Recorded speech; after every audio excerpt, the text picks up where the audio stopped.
4 walls. A gavel. And the weight of assumptions pressing down like a storm.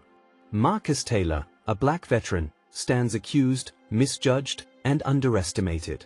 The judge sees only the surface, the prosecutor sees only a narrative of recklessness, but one revelation will change everything. Stay with us as this courtroom drama unfolds, revealing courage, moral authority, and a twist you won't see coming. This is Unheard Evidence, where the facts speak louder than the silence. The courthouse loomed like a cathedral, its limestone walls weathered but unyielding, a silent monument to authority. Marcus Taylor stepped onto the marble steps, the echo of his polished shoes bouncing off centuries of history. He paused, drawing a slow breath, feeling the weight of the sun on his face, the crisp autumn air carrying the faint scent of fallen leaves mixed with gasoline from the nearby street. A subtle hum of traffic and distant sirens underscored the solemnity of the moment. Inside, the courtroom was a different world entirely, a cold, sterile chamber where every surface gleamed with the precision of law and procedure. The air was dry, tinged with the faint chemical smell of cleaning agents and old paper. Marcus's eyes scanned the room. The judge's bench loomed like an altar of authority, the jury box lined with faces that seemed part of the architecture, and the gallery, packed with observers, family members, and strangers, watched with quiet intensity. Each glance carried judgment, anticipation, and the unspoken narrative of assumptions. Marcus moved to the defendant's table, feeling the tension settle in his chest like a heavy chain. His hands rested on the leather surface, fingers interlacing, knuckles whitening. He had practiced composure for years, decades, really, but this was different. This wasn't a training exercise or a drill. This was real. And here, every misstep, every hesitation, could be used as evidence against him. The judge entered, robes flowing, a stern silhouette framed against the sunlight streaming through the tall windows. He carried the authority of decades, the weight of precedent, and an air of invulnerability. His gaze scanned Marcus with the faintest flicker of curiosity, but it was clear it was filtered through the lens of expectation, assumption, and bias. "Mr. Taylor," the judge began, his voice formal, crisp, carrying a weight that pressed down on the room like a physical presence, "the court has reviewed your case. Your actions on that night were reckless. You endangered others and violated the law. I am here to pronounce the sentence." Marcus's chest tightened. The words landed like stones, cold and sharp. Not because he feared punishment, but because he recognized the invisible undertone behind them, the subtle, unspoken judgment that had already decided who he was before hearing him. He had committed no violent crime, no malicious act, yet here he was, reduced to a presumption. The judge, whether consciously or unconsciously, had allowed a lifetime of bias and assumption to fill the courtroom before Marcus could even speak. Marcus inhaled slowly, drawing strength from the lessons he had learned long before this moment. Service. Discipline. Responsibility. Sacrifice. These weren't just words, they were the rhythm of his life, the compass that had guided him through firefights in foreign deserts, nights spent under enemy fire, and days spent leading young soldiers whose lives depended on him. And now, he would need to call on every ounce of that training, that patience, that clarity, to navigate this new battlefield, the courtroom. He looked around, noticing subtle cues, the shuffle of the bailiff's feet, the soft scratching of pens in the gallery, the faint sighs from observers. Everyone in this room carried a role, a perspective, a narrative, but none knew the truth behind the man sitting in front of them. And truth, Marcus knew, was his greatest weapon. He rose slowly, deliberately, letting the motion carry authority without aggression. His movements were precise, calculated, the product of years of discipline and training. When he spoke, his voice was steady, calm, and measured, every word carefully chosen. "Your Honor," Marcus began, "I understand the court's duty to uphold the law. I accept accountability for my actions. But I ask that before you proceed, you consider the full context of who I am, not just the circumstance before you, but the life I've led, the service I've given, and the integrity I bring to this moment." The courtroom shifted imperceptibly. The judge's eyes flicked up, curious but still guarded. Observers leaned forward, sensing the undercurrent of tension in the room. Marcus could feel the invisible scales of judgment teetering, each word nudging the balance. He continued, recounting the briefest fragments of his service, not as boast, but as truth. I am a veteran of the United States Armed Forces. I hold the rank of Staff Sergeant. I served 2 tours in combat zones, earning commendations for leadership and for saving lives. I have followed orders under fire, led teams through life-threatening situations, and returned home seeking only to continue serving my community. I am here, present, accountable, but I am also asking to be recognized for the life I have lived and the sacrifices I have made. A murmur rippled through the gallery. Pens paused mid-scratch. Observers exchanged glances. Even the judge's posture shifted subtly, a flicker of acknowledgement passing across his face. The dynamic in the room, once rigid and prescriptive, began to change. Marcus's words had planted seeds of doubt in assumptions long held, challenging the authority of perception itself. The judge cleared his throat, voice tighter now, less commanding. Staff Sergeant Taylor? The question, though tentative, carried weight. It was the first time the presumption in the room had been confronted with irrefutable reality. Yes, Your Honor, Marcus said, holding the gaze firmly, and I am asking that my service and my life experience be recognized in this proceeding. I am not asking for special treatment, only acknowledgement of the man before you. Silence followed, stretching long and tense. Every eye was on Marcus, every ear attuned to the weight of his words. For a moment, the courtroom was suspended in that delicate balance, justice, human bias, and truth poised on a knife's edge. The judge adjusted his papers, searching through files that now seemed suddenly insufficient. I was unaware of your military record, he admitted, almost as if speaking aloud was a concession of his own oversight. It appears the court did not fully consider your service and the context it brings. The ripple of tension eased, but did not vanish. Marcus allowed himself a measured inhale, feeling a subtle shift in the energy of the room. Recognition had arrived, not complete yet, but enough to crack the pretense of bias. The immediate injustice had been challenged, but the story was only beginning. Even outside the courtroom, the moment had weight. Passers-by glanced up at the courthouse, sensing something significant in the air. This was more than one man's trial, it was a confrontation with perception, with assumptions, with the subtle prejudices that govern human judgment when authority goes unquestioned. Marcus returned to his seat, feeling the burden of expectation shift. He had taken the first step, asserting truth in a space that had assumed falsehood. But the next steps would require patience, strategy, and unwavering composure. The judge, the lawyers, the jury, and the observers would all continue to test the limits of his dignity and resilience. And Marcus knew that he would meet each challenge not with anger, but with clarity, courage, and the steady strength forged in combat and life. The opening moments of the trial had set the stage. The injustice had been named. The first assertion of power, his own voice, had been heard. Now the real work would begin, layering truth over assumption, patience over prejudice, and resilience over presumption.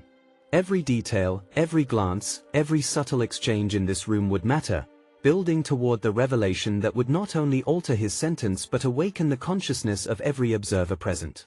And as the courtroom settled into procedural rhythm, Marcus allowed himself a quiet thought.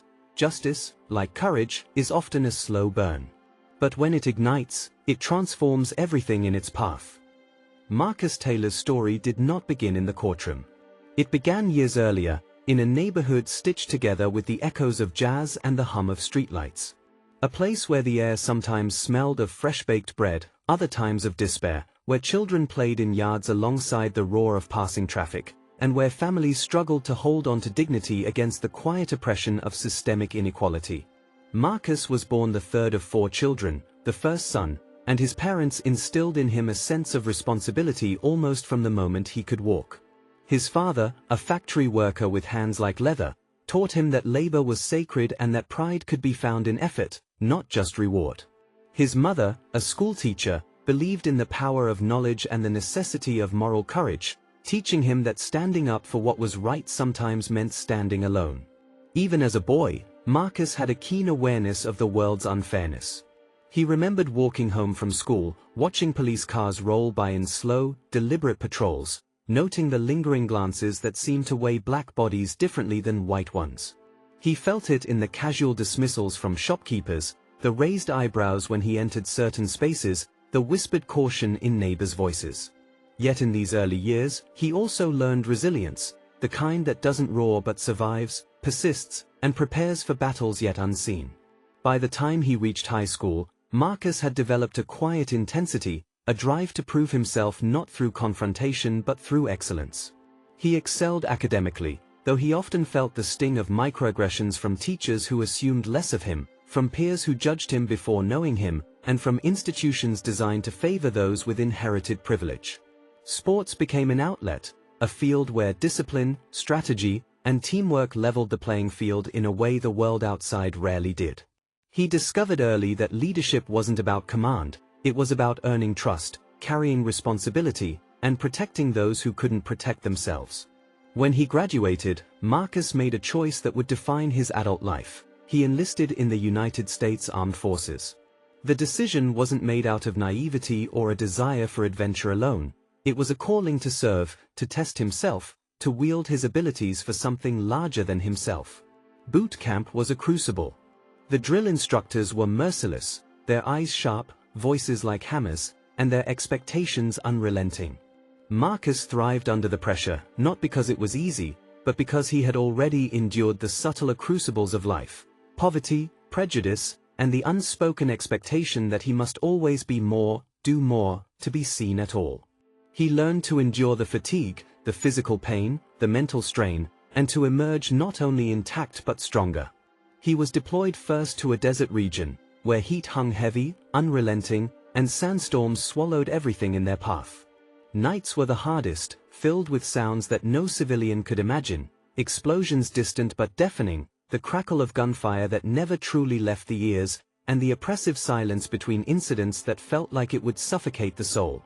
He led his team with precision, making decisions that carried life or death consequences. Every wrong choice could be fatal. Every right choice could save lives. Marcus's rank of staff sergeant was earned through dedication and consistency. He was not just a soldier, he was a mentor, a protector, a strategist. Young recruits looked to him, often fearful, sometimes resentful, always uncertain. But Marcus taught them patience, courage, and integrity, not by lectures, but by example. He carried their burdens as much as his own, slept less, thought more, and bore the weight of responsibility quietly. In those deployments, Marcus saw humanity at its extremes. He saw courage in the young soldiers who trembled yet charged forward. He saw despair in civilians caught in crossfire, innocence shattered by circumstances they could not control. And he felt rage, righteous, controlled, against the systems, the decisions, the faceless bureaucracy that sent people into danger without understanding the human toll. That same rage simmered quietly within him now, though tempered by discipline. There were nights Marcus could never forget. Nights when he had to choose which lives to prioritize, which risks to take, and which impossible orders to obey. Nights when a flash of light, a cry, or the trembling hand of a fellow soldier etched memories into his mind that would never fade. He learned the value of calm under pressure, the power of strategic thinking, and the cost of sacrifice. Every medal, every commendation he earned was not for personal glory but for leadership, for saving lives, for ensuring that even in chaos, some measure of order and morality remained. Returning home, Marcus faced a different battlefield. The enemy was no longer visible, it was embedded in assumptions, systemic biases, and microaggressions that eroded dignity. He found that his uniform, once a shield abroad, became invisible at home. He was expected to assimilate quietly, to forget the experiences that had shaped him, to navigate a society that had not prepared itself to see him as both a veteran and human being. He sought work, stability, and the ability to provide for his family. He encountered subtle discrimination at every step, overlooked for promotions, questioned for competence, assumed guilty before being proven innocent. Each slight was a reminder that while he had survived gunfire and explosions, society's judgment could wound in ways no bullet ever could. Yet Marcus persevered. He invested in community work, mentoring young men and women who faced the same systemic hurdles, teaching them the lessons he had learned: discipline, responsibility, courage, and the importance of self-worth. He volunteered at veteran centers, attended civic meetings, and became a quiet but visible presence, a living testament that service, resilience, and morality could exist amid prejudice. And then came the night that led to the courtroom, the incident that, to outsiders, seemed a minor legal issue but to Marcus was a crucible in its own right. He had intervened in a neighborhood dispute, a volatile situation where assumptions about who could be trusted inflamed tensions. His actions were misinterpreted, misreported, and ultimately transformed into a legal charge. In the courtroom, this single moment would become the fulcrum upon which decades of prejudice and societal bias threatened to tip. As Marcus prepared to face the judge again, memories of his deployments surfaced vividly. The heat, the fear, the responsibility, the quiet moments where human lives hung by the thinnest thread. He understood that the stakes here were different. This was not a life-or-death firefight, but a test of truth, perception, and dignity. The courtroom was another battlefield, and his weapon was clarity, the ability to speak his truth, to assert the reality of his life and service against assumptions designed to diminish him. The gallery watched quietly as Marcus's mother, seated a few rows back, clenched her hands tightly. She remembered the child who had walked home from school aware of subtle injustice, the young man who had thrived despite systemic hurdles, and now the adult who had survived war and returned to fight the quiet battles at home.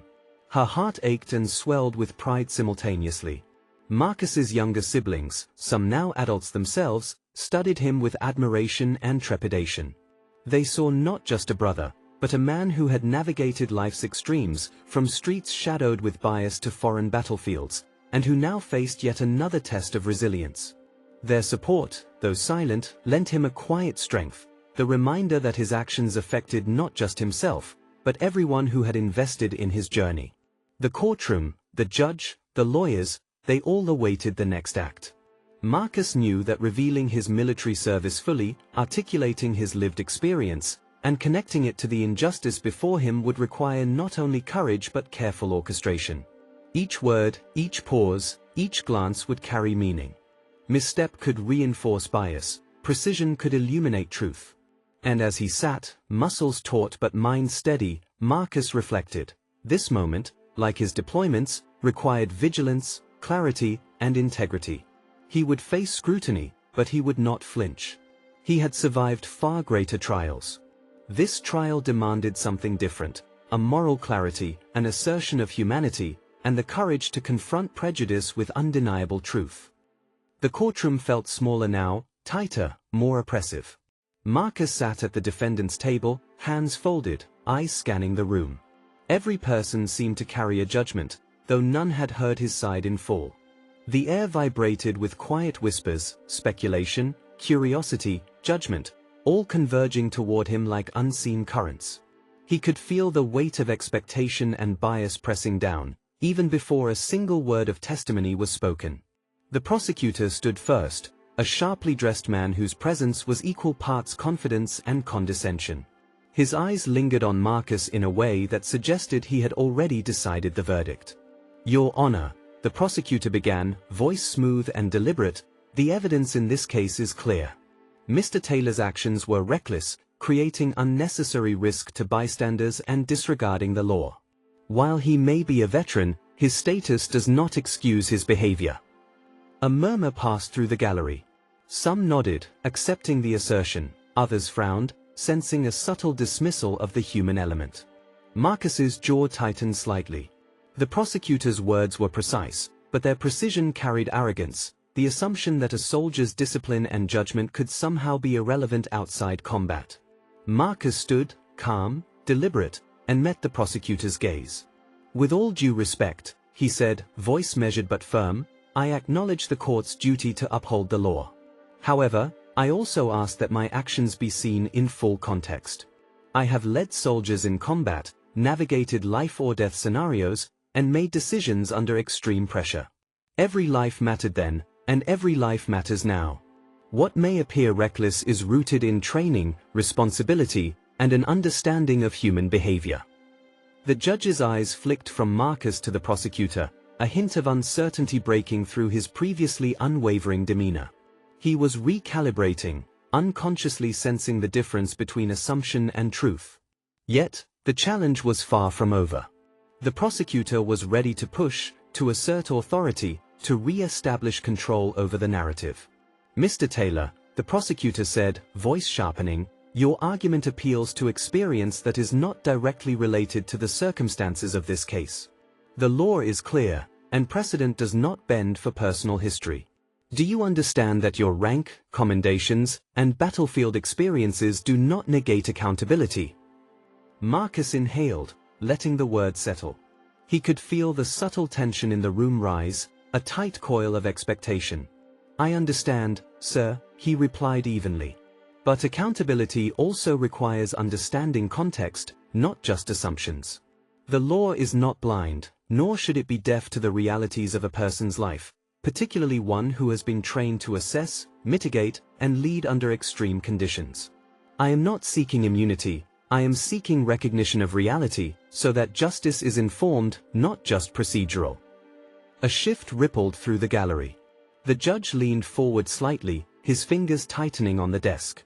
The courtroom, once a rigid theater of authority, became a dynamic space where truth, perception, and human judgment collided. Bystanders began to murmur softly, exchanging glances as though they were piecing together a puzzle that had been obscured by assumptions. Marcus glanced briefly at his family. His mother sat with hands clenched, knuckles white, eyes bright with hope and fear intertwined. His siblings leaned in slightly, watching every gesture, every pause, every exchange, as though learning how a man could stand in the face of systemic bias without faltering. Their quiet support grounded him, reminding him that his fight extended beyond the courtroom. It was a fight for dignity, respect, and truth. The defense attorney, a seasoned woman with sharp eyes and a commanding presence, stepped forward. Your Honor, she said, voice steady, if I may, I would like to present additional context regarding Mr. Taylor's actions. His training, experience, and military background are not trivial. They inform his judgment, his restraint, and his capacity to manage high-stakes situations. To ignore this context would be to ignore the very fabric of his character, which is directly relevant to how the court should view the alleged incident. The prosecutor shifted in his seat, lips pressing into a thin line. The courtroom's energy wavered. Marcus's presence, calm and authoritative, had begun to unsettle the previously unchallenged narrative. The judge's posture softened, just slightly, as though recognizing that rigid adherence to assumption might not yield true justice. Whispers from the gallery grew louder, though still subdued. Some spectators leaned forward, curiosity alight in their eyes. A young woman with a notepad scribbled furiously, trying to capture the unfolding drama. An elderly man shifted in his chair, head shaking slowly, perhaps acknowledging the subtle truth that authority, unchecked, can blind itself to human complexity.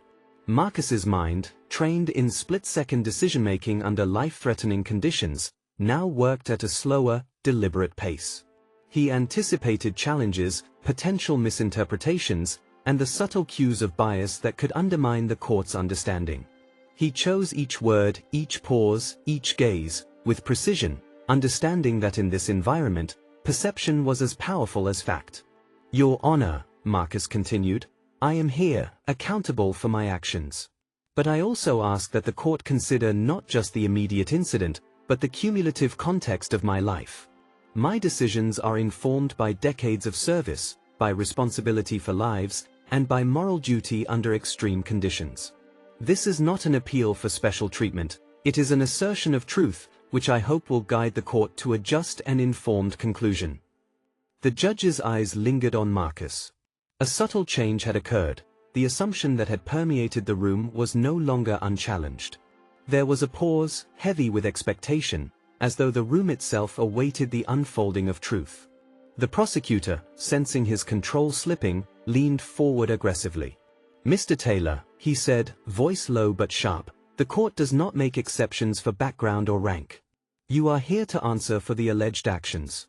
Are you suggesting that your military service allows you to circumvent accountability? Marcus's eyes narrowed slightly, but his voice remained calm. Not at all, he said evenly. I am not asking to circumvent the law. I am asking for the law to consider reality, my training, my responsibility. True accountability is not punishment in isolation, it is understanding, and understanding requires recognition of context. The room seemed to hold its breath. The gallery leaned in, the jury shuffled, the judge paused mid-thought. Marcus had not raised his voice, nor gestured aggressively. Yet the tension had shifted, the narrative recalibrated. This was not just a man defending himself, it was a confrontation with bias itself, a demonstration that truth could challenge authority without disrespect, that dignity could command respect even in the face of presumption. Outside the courtroom, the murmur of anticipation had begun to seep into the surrounding streets. Word of the trial's unusual proceedings spread quickly. People discussed it in cafes, on buses, at workplaces. A story that might have been a simple legal proceeding was becoming a larger narrative about perception, justice, and the courage to assert humanity in the face of systemic assumptions. Inside, Marcus remained composed. He noticed the subtle reactions, the judge's slight lean forward, the prosecutor's clenched jaw, the gallery's rapt attention. Every micro-expression told him that the seed of understanding was being planted, even if slowly. Every moment of calm assertion reinforced his strategy, that dignity, clarity, and truth could destabilize bias more effectively than anger or confrontation. A small commotion arose in the back of the courtroom as a young man whispered to his neighbor. The exchange, though subtle, reflected the room-wide realization that this trial was no ordinary proceeding. Marcus's life, his service, his humanity, were forces that demanded acknowledgement, and the room, whether willingly or not, was adjusting. The judge finally cleared his throat. "Mr. Taylor," he said, voice measured, "it is clear that there is more to your story than the immediate incident. The court will take this context into account as we proceed." Marcus inclined his head respectfully. He knew that this was a temporary reprieve, a pause, not a conclusion. The layered conflict, the assumptions, the bias, the subtle disregard, was not yet fully dismantled. But he had succeeded in asserting a presence, in planting the seed of recognition, and in demonstrating that truth and dignity could alter perception without confrontation. As the courtroom settled into procedural rhythm once again, Marcus reflected on the layers of tension he had navigated: the prosecutor's arrogance, the jury's silent speculation, the judge's unacknowledged assumptions, and the gallery's shifting perception. Each challenge, each subtle battle, had been met not with anger, but with precise articulation and calm authority. And each had moved the room closer to the truth, that a man's character, service, and integrity matter just as much as any isolated incident, and that justice requires acknowledgement of the whole person, not just a single moment. The days stretched long and heavy in the courthouse. Marcus Taylor returned each morning with the same controlled determination, but the environment had begun to feel like a pressure cooker. The courtroom was no longer merely a space for legal procedure, it had become a theater of judgment, a microcosm of every systemic assumption he had faced in life. Each session brought subtle, escalating challenges, each one designed, whether consciously or not, to destabilize him. On the fourth day of proceedings, the prosecution introduced new witnesses. Their testimony was carefully framed, chosen to highlight the recklessness of Marcus's actions. A neighbor, nervous and hesitant, recounted only partial moments of the incident, omitting the context that would show restraint or intention. A bystander, eager to be cooperative with authority, described the scene with an embellishment that skewed the perception of risk. Every word was measured, every emphasis subtly designed to elicit a reaction. Marcus listened, absorbing each statement. He could feel the courtroom shifting, the tension coiling tighter around him. The judge's expression remained neutral but occasionally betrayed impatience, a twitch of the hand, a tightening of the lips. Marcus knew the risk.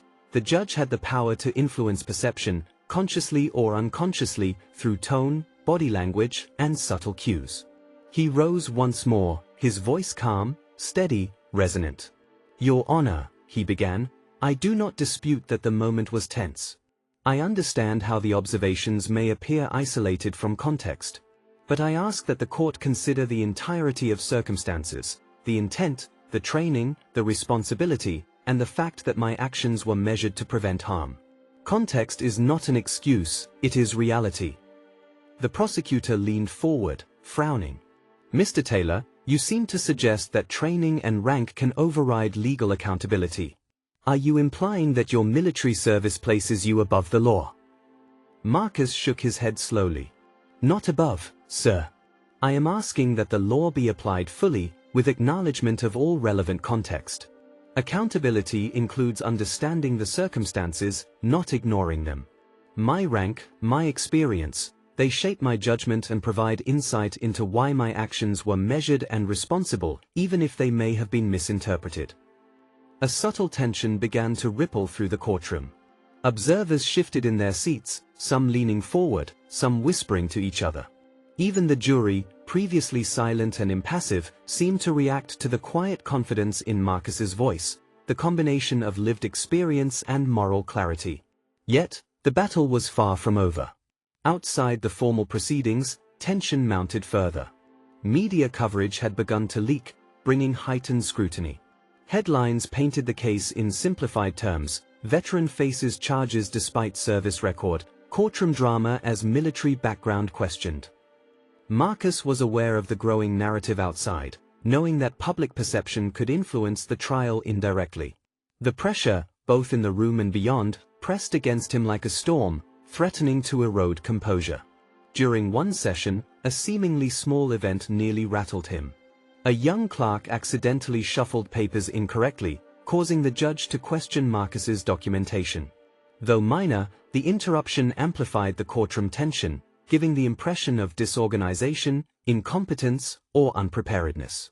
Marcus felt the weight of scrutiny intensify, recognizing that in a space so susceptible to assumption, even small errors could be weaponized. He paused, steadying himself. Years of combat had taught him to maintain calm under fire, to process multiple stresses simultaneously, and to find clarity amidst chaos. He applied these lessons now, taking slow breaths, centering his focus, and preparing to respond with precision. The prosecution escalated further. Witnesses were called to testify about Marcus's character, some exaggerating instances of perceived aggression or impatience. Every anecdote, carefully chosen, was intended to paint him as impulsive, difficult, or untrustworthy. The courtroom seemed to tighten, the air dense with judgment, and the subtle undercurrent of bias grew stronger. Marcus's mind remained calm, even as the pressure built. He understood that the courtroom was testing not only his credibility but also the broader assumptions embedded within the legal system. He responded to each assertion with measured clarity, never defensiveness, framing each answer in terms of accountability, responsibility, and moral integrity.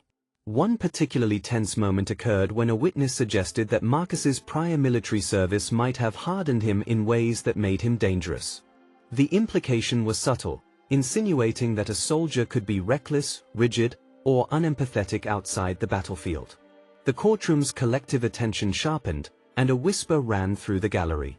Marcus felt the sting of the insinuation but did not react with anger. Instead, he recounted a specific instance from his service, a moment in a hostile environment when his careful planning and restraint saved multiple lives, including the lives of civilians who had been caught in crossfire. He described the decision-making process, the ethical considerations, and the consequences of action versus inaction. His words were precise, vivid, and grounded in moral responsibility. The courtroom reacted. The gallery leaned in, jurors shifted uneasily, and even the prosecutor's confidence seemed to falter slightly. Marcus had transformed a subtle attack on his character into a lesson in discipline, ethics, and courage. It was a demonstration not of ego, but of moral authority, the kind that commands respect by its very existence. Despite these successes, the pressure continued to mount. The judge's questioning became sharper, probing inconsistencies, testing patience, and subtly reinforcing assumptions. The gallery's attention was relentless, media coverage intensified outside, and Marcus's personal network, family, friends, and mentors, watched with apprehension and hope. At one point, Marcus's younger brother whispered to their mother, sitting quietly in the gallery, "Can he hold it together? They're trying to tear him down." His mother's hand gripped his tightly. "He's stronger than they know," she replied. "Always has been." Marcus, aware of the emotional stakes for his family, drew strength from their presence.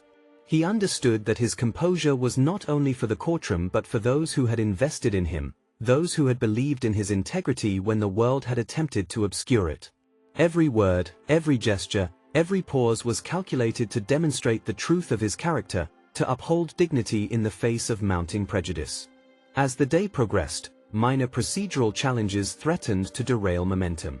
Evidence was questioned, witnesses contradicted each other, and the judge grew increasingly impatient with interruptions. Marcus's focus, however, never wavered. He anticipated each obstacle, framing responses that emphasized responsibility, context, and morality. Each subtle victory shifted perception, gradually altering the courtroom's collective understanding. By the afternoon session, the tension had reached a near-breaking point. Marcus had faced repeated microaggressions, insinuations about his character, and challenges to his credibility. The prosecutor pressed harder, emphasizing alleged recklessness and attempting to minimize his military experience. The judge, fatigued and perhaps subtly biased, allowed procedural rigidity to dominate, testing Marcus's patience and resilience. Marcus's internal monologue reflected years of training under extreme conditions. He compared this moment to a combat scenario, every word a move in a strategic engagement, every pause a measure of control, every gaze a signal to allies and opponents alike. He reminded himself that perception could be influenced by calm authority and moral clarity, that dignity was as potent a force as argument, and that resilience was not passive, it was active engagement with truth. The gallery, once a silent observer, now seemed to recognize the subtle tension. Whispers, suppressed but present, suggested that some bystanders were beginning to question assumptions. Even the jury, previously passive, seemed to absorb the unfolding narrative, recognizing the layered truth behind the isolated incident. By late afternoon, Marcus sensed the critical moment approaching. The pattern of subtle bias, escalating challenges, and near-defeat moments had reached its apex. He had endured questioning about intent, character, and judgment, navigated procedural disruptions, and countered insinuations about recklessness and potential danger. Yet all these pressures had not shaken his composure. Instead, they had prepared him for the decisive revelation, the moment when his hidden strength, his full authority, and the undeniable truth of his experience would shift the courtroom dynamic irreversibly. Marcus allowed himself a quiet inhale, preparing for the next act. He knew that the climax of tension, the revelation that would flip assumptions and command recognition, was imminent. Every eye in the courtroom, every bystander, every juror, and even the judge, was now primed for transformation. And Marcus, steady and resolute, was ready to deliver it with clarity, dignity, and moral authority. The courtroom had grown tense with repetition. Marcus Taylor had faced question after question, subtle innuendos about recklessness, insinuations that his military background somehow disqualified him from exercising measured judgment in civilian life. He had parried with calm authority, but the room's energy had remained charged, an invisible pressure testing the limits of patience, perception, and resilience. It was late afternoon, and the golden sunlight poured through tall windows, casting long shadows across the room. The judge adjusted his robe, a slight frown creasing his forehead. He had observed Marcus throughout the proceedings, the composure, the moral clarity, the unwavering calm. Yet a subtle bias lingered, a residue of assumptions about identity, race, and capability that could not be fully erased by calm words alone. The defense attorney rose, motioning subtly to Marcus. "Your Honor," she began, her voice steady but carrying a note of dramatic anticipation, "I believe it is now crucial for the court to understand the full extent of Mr. Taylor's service record and the responsibility he has carried. This information is not merely supplemental, it fundamentally changes the lens through which the court must view the incident in question." The judge looked up, mildly impatient but willing to listen. "Proceed," he said. Marcus took a deliberate step forward, shoulders squared, gaze steady. The gallery leaned in instinctively. He knew the moment had arrived, the revelation that would transform perception, dismantle bias, and shift authority in the room. "Your Honor," Marcus began, voice calm, resonant, and deliberate, "I have previously referenced my military service, but perhaps it has not been fully clear. I am not simply a veteran, I am a staff sergeant in the United States Armed Forces. My responsibilities included leadership of multiple squads in high-risk operations, decision-making under life-threatening conditions, and accountability for the lives of others under my command. The actions that have brought me here today were informed by this experience, and it is crucial that this be recognized in context. A hush fell over the courtroom. The gallery leaned forward. The jurors shifted in their seats, eyebrows raised. The judge's eyes widened slightly, a flicker of realization crossing his features. The simple utterance of rank, Staff Sergeant, carried weight far beyond the words themselves. It was a title that conveyed responsibility, authority, and experience under pressure.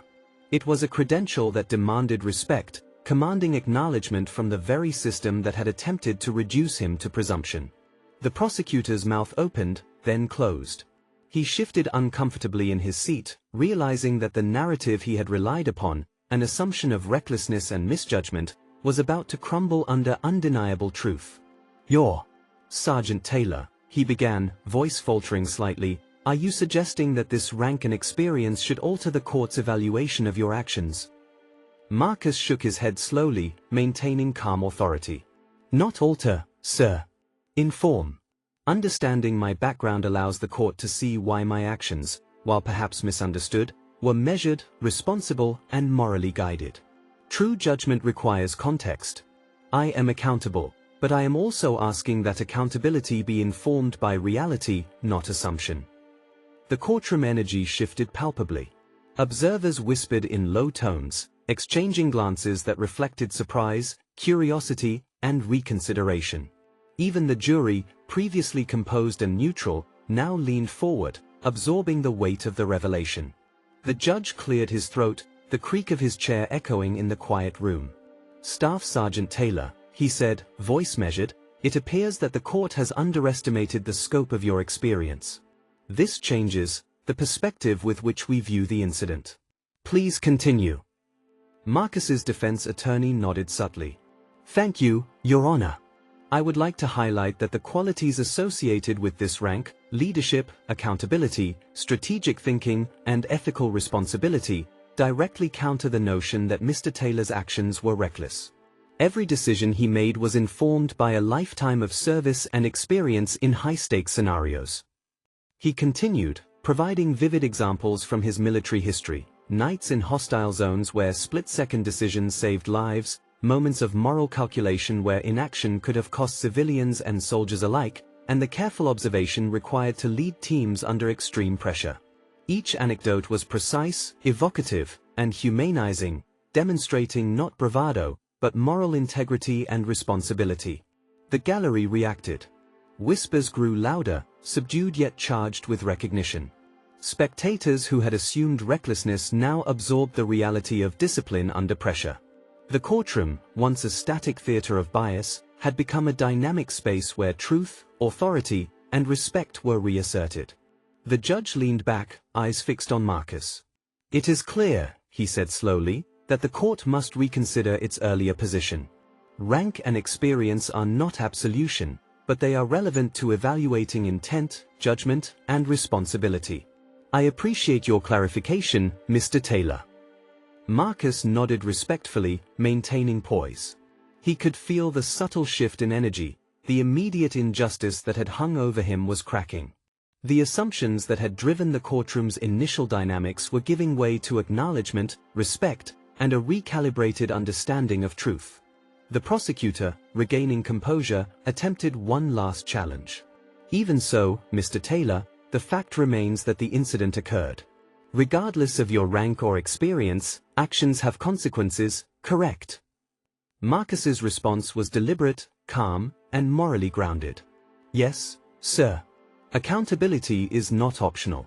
But accountability informed by truth is more effective than punishment informed by assumption. My actions were intended to prevent harm, guided by training and responsibility.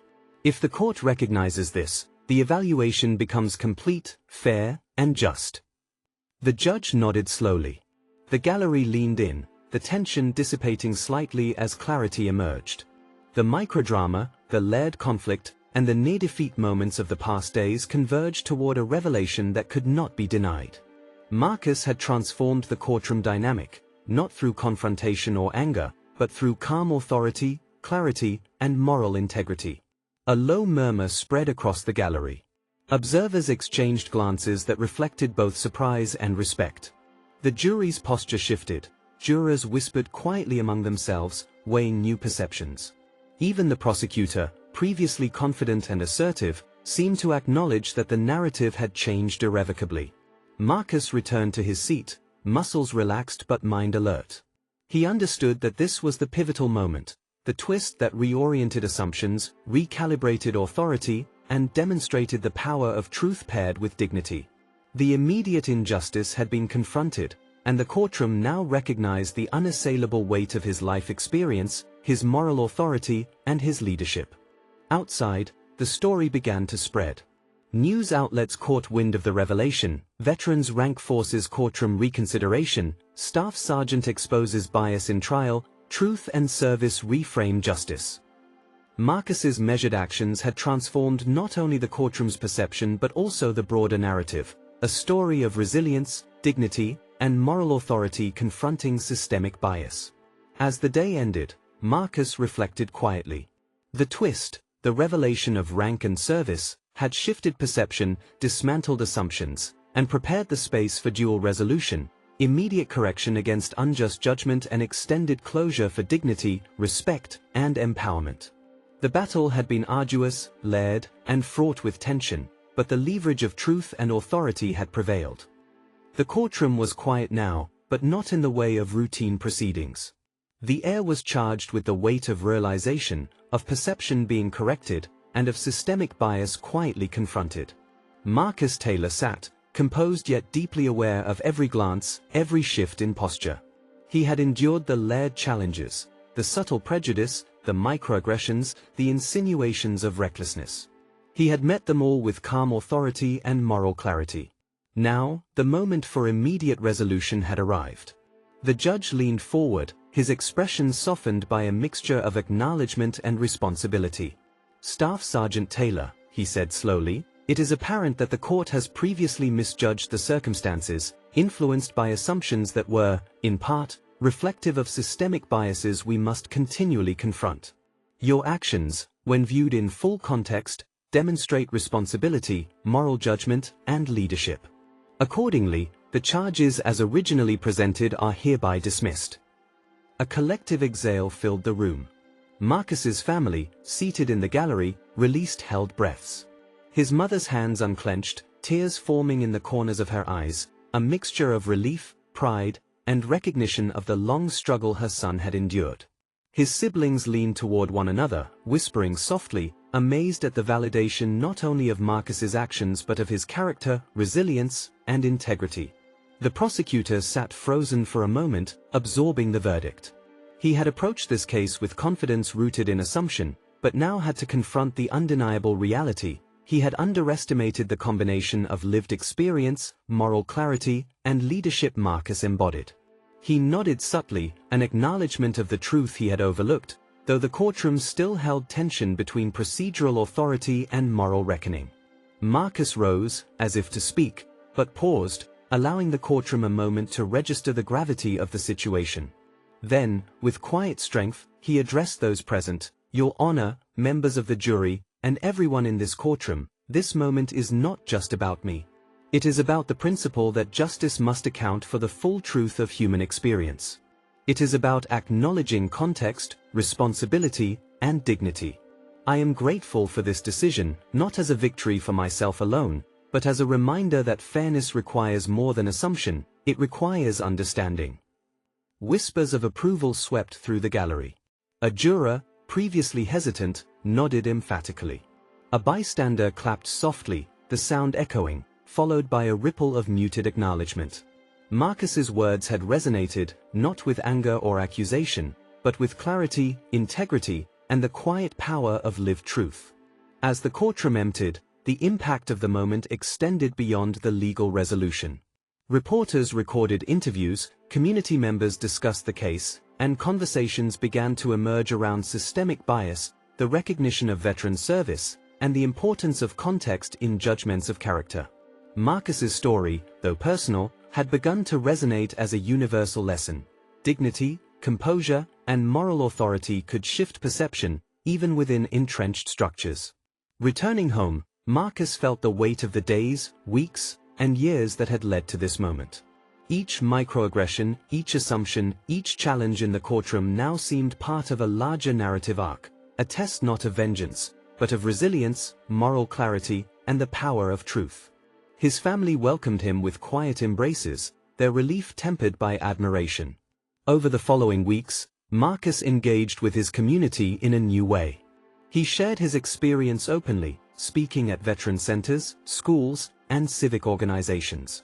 He emphasized lessons learned, the necessity of understanding context, the importance of standing firm in dignity, and the moral responsibility to confront bias with clarity rather than confrontation. His story became a teaching moment, illustrating that systemic prejudice could be challenged through composure, knowledge, and ethical authority. The broader community responded. Local leaders invited Marcus to participate in panels on justice and equity. Veterans reached out, sharing gratitude and solidarity, recognizing a shared struggle for recognition and respect. Young people, inspired by his story, began to discuss the power of informed courage and the importance of holding institutions accountable in constructive, morally grounded ways. Even the legal system felt the ripple effect. Judges and attorneys, observing the proceedings, reflected on the role of assumption in their decisions, the subtle ways bias could influence judgment, and the importance of contextual awareness in evaluating human behavior. Marcus's calm, principled approach became a quiet catalyst for change, an illustration of justice tempered by humanity. Marcus himself found extended emotional closure not in vindication alone, but in the acknowledgement of his integrity, service, and moral clarity. He realized that true empowerment comes not from defeating others, but from embodying values that inspire recognition, respect, and transformation. His identity as a soldier, a veteran, and a citizen had been reframed, not by confrontation or anger, but by dignity, composure, and truth. In conversations with his family, Marcus reflected, it wasn't about proving them wrong, it was about presenting the full truth and letting justice see it clearly. The rest are consequences of integrity.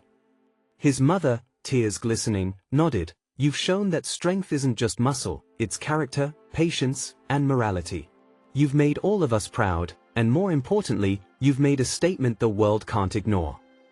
The moral lesson was clear. Justice is not simply the application of rules, it is the recognition of truth, context, and human dignity. Assumptions, unchecked, can harm.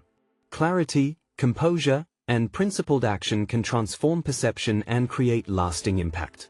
Marcus's story inspired a broader call to action, to observe with clarity, to question assumptions, and to ensure that legal and social systems account for the full humanity of individuals. Community groups began workshops on bias, schools included discussions of integrity under pressure, and veteran organizations highlighted his example as a model for ethical leadership. Months later, Marcus stood at a civic gathering, reflecting on his journey. He addressed the crowd, we cannot allow prejudice, assumptions, or incomplete understanding to dictate outcomes. Each of us has a role, to observe, to question, and to act with integrity. Justice is not abstract. It is built in every decision we make, every interaction we hold, and every assumption we challenge. Stand firm, act with dignity, and let truth guide your actions. Applause rippled through the crowd. His voice, calm yet commanding, carried not just authority, but the weight of lived experience and moral responsibility. Marcus had transformed not only his immediate situation, but the consciousness of those around him. The courtroom battle had ended, but the ripple effect, the lesson of resilience, dignity, and moral clarity, continued to spread outward, touching lives, shaping perceptions, and inspiring action. The story of Marcus Taylor, the black veteran initially misjudged, confronted with systemic bias, and ultimately recognized for his leadership, integrity, and service, remained a testament to the power of truth and moral courage. His journey illuminated a universal principle. Dignity, integrity, and ethical steadfastness are forces capable of reshaping perception, confronting bias, and creating justice that endures. Justice was served, but not through anger or confrontation. It came through dignity, truth, and moral clarity. Marcus Taylor's story reminds us that assumptions can be dangerous, but integrity, composure, and courage are powerful. Share this story, challenge bias in your own community, and always stand for what's right, even when the system doubts you. True justice isn't just a verdict, it's the recognition of human dignity. This is Unheard Evidence, where the facts speak louder than words. Subscribe, share and like for more stories like this.